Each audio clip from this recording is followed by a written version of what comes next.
Janet, congratulations again. So excited for you. Thank you. What do you think being the teacher of the, let me just ask this again.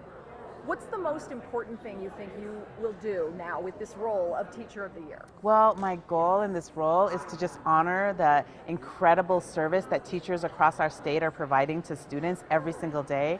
Every teacher matters. And to also uplift the students. Just every single student, it's an honor and privilege to teach them, to work beside them, to honor their experiences, and to help move them in the direction that they want to go for their future, them and their families. That's awesome. We know DPS has a few schools like Delta Alternative Pathways. Yes. So I know that you're passionate about working with students who maybe have struggled academically in the past and have to find that right fit and that right teacher. Is that right? Absolutely. Every single one of our students comes from a place where they have endured challenges, both challenges economically, maybe challenges in our society. They've experienced real barriers. It might be incarceration of a parent. It might be challenges around housing equality. So when they come, they've been through a lot, and Delta is a place that's a transformative place. It's where teachers lean in and listen, where we want to meet them where they are, we want to support them in their journey, and we want to help restore some of their confidence in themselves as learners, because each one has infinite potential. We just have to connect with that potential and help them to believe it's there too. Amazing, awesome. I know that a big part of that is connecting them to their communities. We saw some cool pictures of you guys out in the community, out in nature in Colorado. That's so important. Why do you think it's so important to get them outside the school? Yes, because one thing that I feel is very important for youth to have access to is nature as a healing space, a place where they can be expansive, where they can engage in mindfulness, and where they can enjoy play. Some of our young people are missing out on some of the adventures of being young and having fun and connected to such of the natural beauty of Colorado. So when I was hearing that sometimes, because of barriers, they weren't outdoors doing some of the things, I thought, let's disrupt that. Let's create some nature experiences so that they can be stewards of Colorado resources long into the future. Oh, that's awesome. Love that. You're a Denver native. Well, I'm like a native. I've been here a long time. My father retired from the military, and I moved here when I was about 15, 16 years old. So you went to Denver West High School and graduated. Your father was a teacher and your daughter?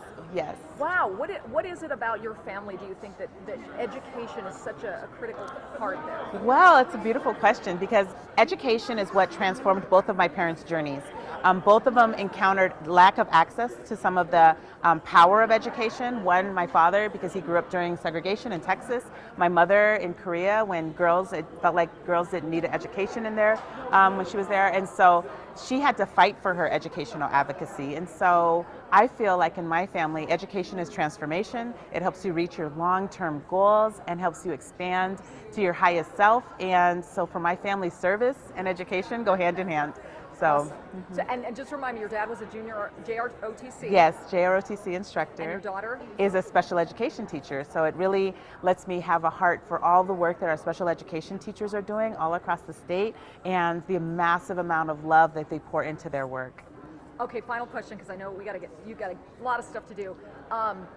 We know that this Teacher of the Year program, is so important to elevate the importance of teachers. I always think it's fun. We all remember our great teachers. Like, that made every difference in my life and in so many lives. So you guys are like the most important people in young people's lives. And yet sometimes it can feel like a thankless job, or we hear the challenges teachers face. So what do you think? What do you want to say to the state, to teachers, to the community about really elevating this profession? I think it's about making humanizing places for teachers as well, that teachers holistically can be supported. And one thing I think is really hard is that teachers have a very stressful job, and many of them don't talk about the stress that they're carrying. They are working late hours in the evening, they're waking up and arriving at school early. My principal sometimes shows up at 5 a.m. to do her job. And so I think it's about balance, and it's about what can help us be sustained in this work and have longevity in our careers. So I want to see every teacher being supported holistically and being able to have that balance in what they do.